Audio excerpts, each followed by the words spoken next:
बर्तमान देखु सीएम किसान योजना को नहीं बहुत बड़ गोटे खुशी खबर आसीगला। सीएम किसान योजनार जो परवर्ती किस्तिर टंका कहला से परवर्ती किस्तिर टंका जहाँकि चाषी मैंने आसंता एप्रिल 30 तारिख में अर्थात आपंकर जो अक्षय तृतीया पड़ुची से अक्षय तृतीया दिन जहाँकि टंका पाइपारे बोली राज्य सरकार तरफ जहाँकि ऑफिशियली आज घोषणा कर स्क्रीन माध्यम देखिपारे।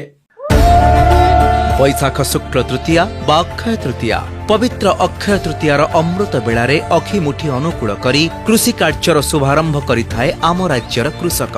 एही अवसर में चाषी भाई भौणी को मान्यवर मुख्यमंत्री श्री मोहन चरण माझी विशेष उपहार राज्यर 50 लाख अधिक क्षुद्र और नाममात्र चाषी एवं भूमिहीन कृषक परिवार को सीएम किसान सहायता राशि 2025-26 खरीफ ऋतुरे प्रारंभिक कृषि कार्य पाई सहायता डीबीटी जरिया हिताधिकारी बैंक खाता को जीव 1000 कोटी अधिक टंका। समृद्ध कृषक विकसित ओडिशा।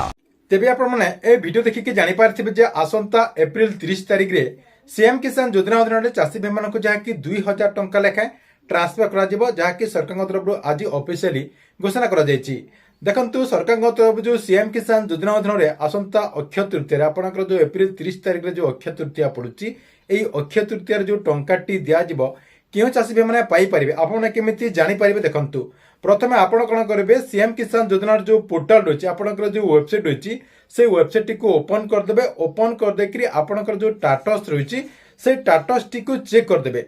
देखु आपंकर आधार नंबर देखिए से आपंकर टाटस टी चेक करदेला आपण सामने गोटे आपंकर एमती गोटे पेज ओपन हो ओपन हो गला आपने देखिदेवे जे आपंकर सबकि ठीक ठाक है कि नहीं आपंकर जदि एमती आपंकर सबकि जहाँकि ठीक ठाक कथा आपंकर सबकि थिबा कथा जहाँकि आपंकर सबकि ग्रीन टिक होता कथा ग्रीन टिक होते जहाँकि आपने परवर्ती पर्यायर जहाँकि सीएम किसान योजना अधीन आपंकर एप्रिल 30 तारिख में टंका पाइपारे बोली राज्य सरकार तरफ जहाँकि अपडेट होती ठीक अच्छे ये आपण सीएम किसान योजना को नहीं गोटे बड़ अपडेट।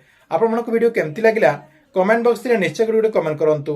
ता पूर्व जो मैंने चैनल को हमरो एजे सब्सक्राइब करना चैनल को सब्सक्राइब कर दिंतु। या सहित जो मैंने हमरो जो टेलीग्राम चैनल रही से टेलीग्राम चैनल रे जॉइन है नहीं आप जॉइन हो जातु।